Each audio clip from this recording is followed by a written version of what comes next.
अब आपको बताते हैं सबसे पहले 5 मिनट में 25 खबरों के बाद कि चंपावत के टनकपुर से इस वक्त की बड़ी खबर आ रही है। किरोड़ा नाले में स्कूली बस बह गई। ड्राइवर और कंडक्टर ने कूदकर अपनी जान बचाई है। हम आपको तस्वीरें दिखा रहे हैं स्कूली बस के बहने की। ड्राइवर और कंडक्टर किसी तरह से कूदकर अपनी जान बचा लेते हैं। बताया जा रहा है कि बच्चों को स्कूल लाने के लिए बस जा रही थी और इस दौरान टनकपुर पूर्णागिरी रोड पर बरसात के उफान भरते हुए नाले में फंस गई। किरोड़ा नाले की तस्वीरें आपके सामने, जिसको पार करते समय ये बस नाले के तेज बहाव में बह गई, लेकिन गनीमत रही कि कोई बच्चा इस बस में सवार नहीं था। जेसीबी की मदद से इस बस को इस भारी भरकम उफान भरते नाले से बाहर निकाला गया है। ये तस्वीरें काफी भयावह हैं। आप देखिए क्या स्थिति इस समय उत्तराखंड में हो रखी है। लगातार होती बारिश से संकट बढ़ रहा है दिन ब दिन। आज और कल एक बार फिर से तेज बारिश का अनुमान। रेड अलर्ट, ऑरेंज अलर्ट घोषित किया गया है। चंपावत में तस्वीर आपके सामने, जहां किरोड़ा नाला इसको पार कर रही थी ये बस, स्कूल जा रही थी। बच्चों को स्कूल जाके इस बस में बच्चों को सवार होना था, बैठना था, लेकिन गनीमत रही कि जब यह हादसा हुआ तब ये बस खाली थी। इस बस में सवार कंडक्टर और ड्राइवर ने समय रहते किसी तरह से कूदकर अपनी जान बचा ली, लेकिन सोचिए बड़ा हादसा हो सकता था।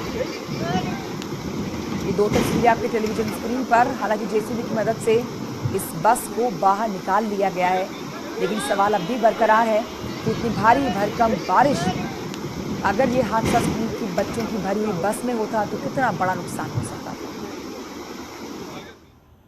पिथौरागढ़ के मुनस्यारी में आज सुबह से ही रुक रुक कर लगातार बारिश हो रही है, जिससे स्थानीय नदी का जो जलस्तर है वो बढ़ चुका है। मौसम विभाग ने आज बारिश का ऑरेंज अलर्ट जारी किया है। तो पिथौरागढ़ में थल मुनस्यारी रोड में खासा खतरनाक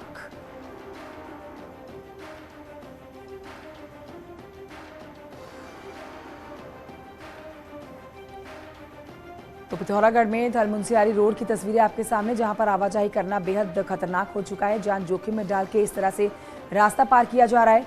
रोड पर आप देखेंगे बिरथी के करीब बीते दिनों यहां पर मोटर पुल टूट गया था, जिसके बाद लोगों को अपनी गाड़ी निकालने में बेहद परेशानियों का सामना करना पड़ रहा है। लोग इस उफनते हुए नाले को पार करते हुए अपनी गाड़ी पार कर रहे हैं। बीआरओ इस बीच नया पुल बनाने में जुटा है, लेकिन लगातार होती बारिश बीआरओ के काम में बाधा भी डाल रही है और जब तक वो पुल बनकर तैयार नहीं होता तब तक लोगों को जान जोखिम में डालकर कुछ इस तरह से इस जगह को पार करना पड़ रहा है।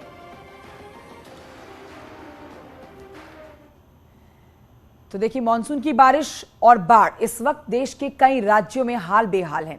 यूपी के कई जिलों में बारिश के पानी से लबालब तस्वीरें नजर आ रही है, लेकिन पूर्वांचल इस वक्त बारिश के लिए तरस रहा है। कहीं बारिश तो कहीं सूखा।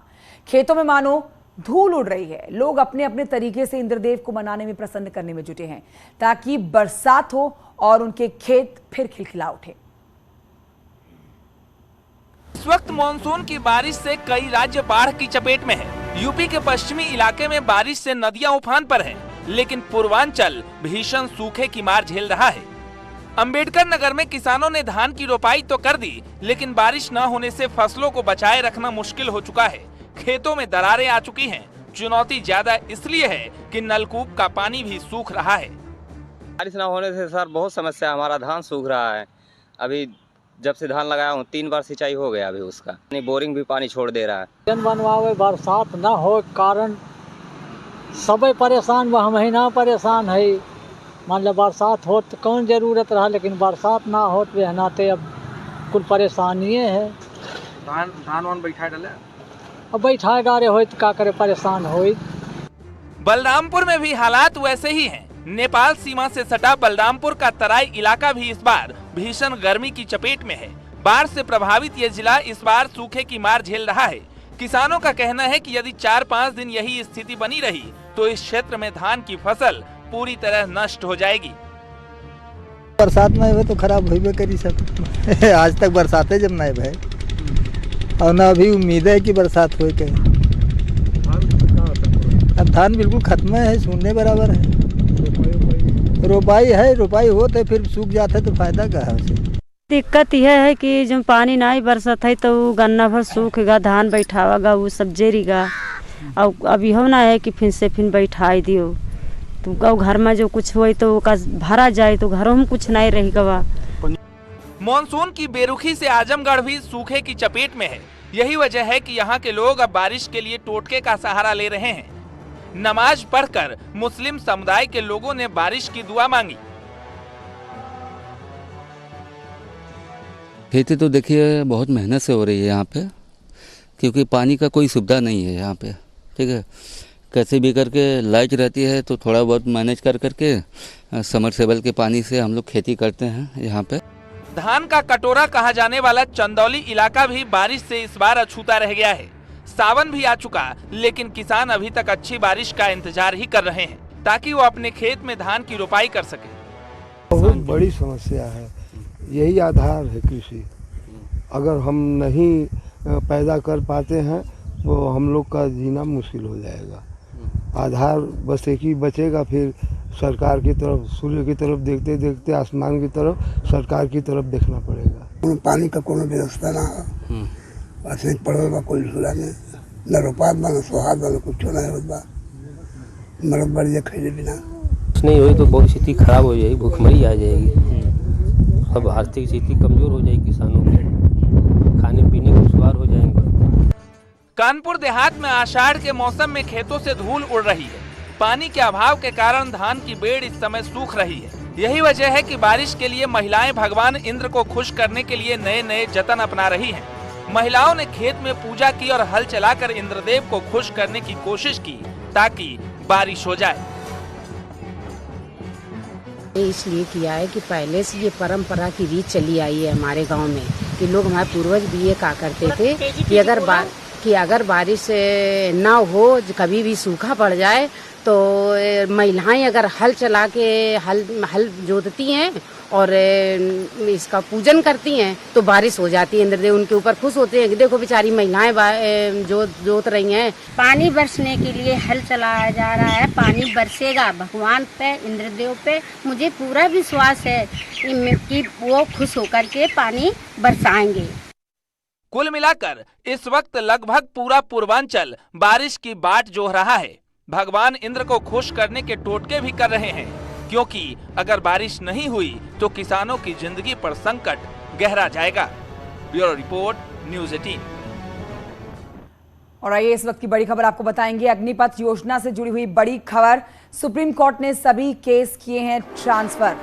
सभी केस दिल्ली हाईकोर्ट ट्रांसफर कर दिए गए हैं। तो अग्निपथ योजना से बड़ी खबर आपको बता रहे हैं। सुप्रीम कोर्ट ने सभी केस ट्रांसफर कर दिए हैं दिल्ली की तरफ। अब दिल्ली हाई कोर्ट में ये केस ट्रांसफर किए गए हैं, जहां पर इन तमाम मामलों पर सुनवाई होगी, जिसको लेकर याचिकाएं डाली गई हैं। आज सुप्रीम कोर्ट में कई मामलों की सुनवाई होनी है, जिनमें से एक बड़ा मामला सुप्रीम कोर्ट में अग्निपथ योजना को लेकर भी है। अग्निपथ योजना जिसको जब केंद्र सरकार की तरफ से बताया गया तो पूरे देश में इसके विरोध में कई राजनीतिक पार्टियां सड़कों पर आ गई और इस विरोध करने लगी अग्निपथ योजना का, जिसको लेकर सुप्रीम कोर्ट का दरवाजा खटखटाया गया। सुप्रीम कोर्ट में कई याचिकाएं डाली गई थी, रद्द करने की मांग की गई है अग्निपथ योजना को। और देखिए, इसी के मद्देनजर आपको इस वक्त की बड़ी अपडेट दे रहे हैं इस पूरे मामले से जुड़ी हुई। दिल्ली ट्रांसफर किया गए हैं सारे केसेस। सुशील पांडे और जानकारी के साथ इस खबर पर जुड़ चुके हैं। सुशील पांडे, सुप्रीम कोर्ट ने सभी केस ट्रांसफर कर दिए दिल्ली। जी बिल्कुल, देखिए अग्निपथ योजना के खिलाफ जो भी याचिकाएं देश के विभिन्न हाई कोर्ट्स में दाखिल की गई थी, उन तमाम हाई कोर्ट्स के केस को फिलहाल दिल्ली हाई कोर्ट ट्रांसफर कर दिया है। अब फिलहाल अग्निपथ योजना से संबंधित तमाम याचिकाओं को दिल्ली हाई कोर्ट एक साथ सुनवाई करेगा।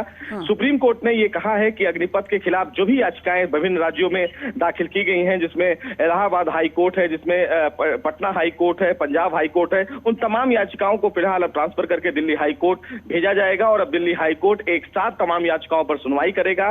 सुप्रीम कोर्ट ने अपने आदेश में यह भी कहा है कि अग्निपथ योजना के खिलाफ जो भी याचिकाएं दाखिल की जाएंगी और उसका आउटकम जो भी आएगा, उसके बाद सुप्रीम कोर्ट का दरवाजा खटखटाया जा सकता है और इसीलिए यह ऑप्शन फिलहाल सुप्रीम कोर्ट ने रखा है। अब फिलहाल अग्निपथ योजना के खिलाफ जो भी याचिकाएं देश के विभिन्न हाई कोर्ट्स में लंबित थी, उनको फिलहाल हाई कोर्ट ट्रांसफर किया जाएगा और जल्द ही हाई कोर्ट इस मामले की सुनवाई की एक रूपरेखा तय करेगा। शुक्रिया आपका सुशील पांडे जानकारी के लिए। एक बहुत ही छोटे से ब्रेक के लिए यहां रुकना होगा, जल्द लौट रहे हैं। आप देख रहे हैं।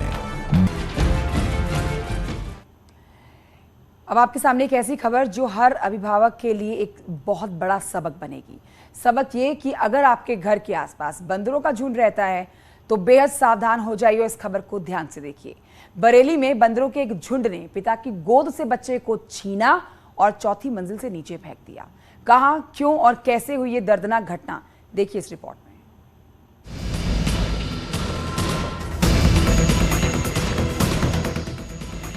कातिल है ये बंदर। इस बंदर से बचकर रहना। जहां ये बंदर दिखे भाग जाना। इस बंदर पर है एक बच्चे को मारने का आरोप। कहते हैं बेजुबान जानवर मासूम होते हैं। जब तक कोई उनके साथ बुरा ना करे वो भी किसी के साथ बुरा नहीं करते। लेकिन ये 4 महीने का मासूम जिसने दुनिया में पूरी तरह से आंखें भी नहीं खोली थी, जो इस दुनिया को समझ भी नहीं पाया था, जिसने अपनी माँ को माँ तक कहकर नहीं पुकारा था, उस मासूम ने एक बंदर का क्या बिगाड़ा था कि उसने उस बच्चे की जीवन लीला ही समाप्त कर दी। ये हादसा बरेली का है, जहां एक 4 महीने के मासूम बच्चे को बंदरों ने तीसरी मंजिल से नीचे फेंक दिया। दरअसल उस वक्त बच्चा अपने पिता की गोद में था। दुनिया की हर बुराई से दूर बच्चा खुशी खुशी पापा की गोद में बैठकर खिलखिला रहा था। लेकिन अगले ही पल कुछ ऐसा हुआ कि इस घर की सारी खुशियां छिन गई। बंदरों के झुंड ने बच्चे को पिता की गोद से छीन लिया और उसे नीचे फेंक दिया। बच्चे के पिता को भी कुछ देर तक समझ नहीं आया कि आखिर हुआ क्या है, और जब तक समझ आया तब तक बहुत देर हो चुकी थी। बच्चे को लेकर ऊपर छत पे घुमाने के लिए आया हवा, इतने में ही 2-4-5 बंदरों का झुंड आया और मुझ पर हमला कर दिया, जिसके कारण मेरी गोदी से बच्चे को छीन लिया उन्होंने। और जब मैंने बच्चे को बचाने की कोशिश की तो उसने छज्जे पे से बच्चे को नीचे फेंक दिया, जिसके कारण उसकी मौत हो गई। हादसे के बाद परिवार का रो रो कर बुरा हाल है, लेकिन आस पड़ोस के लोग भी इस घटना के बाद सन्न हैं। बंदरों का खौफ इस कदर है कि इलाके में लोग घर से बाहर निकलने से डर रहे हैं। सर यही चाहते हैं कि ये बंदरों का आतंक कम हो जाए बस। कब से है लगभग आतंक ये तो कई सालों से है यहाँ पे? जी। लगातार रहते हैं जी। कोई वन विभाग या प्रशासन ने कभी? कोई कहते हैं बच्चा जब छोटा होता है तब माँ बाप के साए में ही महफूज रहता है। लेकिन सोचिए उस बाप के दिल पर क्या बीत रही होगी जिसके हाथ से बंदर बच्चा ले गया। उस माँ का दर्द महसूस कीजिए जो नीचे बैठी अपने बेटे का इंतजार कर रही थी कि खेल के वो जल्द वापस आएगा। लेकिन अब इस माँ को इस सच को स्वीकार करना होगा कि उसका जिगर का टुकड़ा अब कभी नहीं लौटेगा। Bureau report, news 18। और इस समय राजधानी लखनऊ से एक बड़ी खबर आ रही है। बेसिक शिक्षा मंत्री संदीप सिंह के आवास का घेराव किया है। सैकड़ों की संख्या में अभ्यर्थी आवास के बाहर मौजूद हैं। मंत्री के घर के बाहर सुंदरकांड का पाठ किया जा रहा है और सुंदरकांड का पाठ कर जताया जा रहा है विरोध। 2016 से लंबित 12,000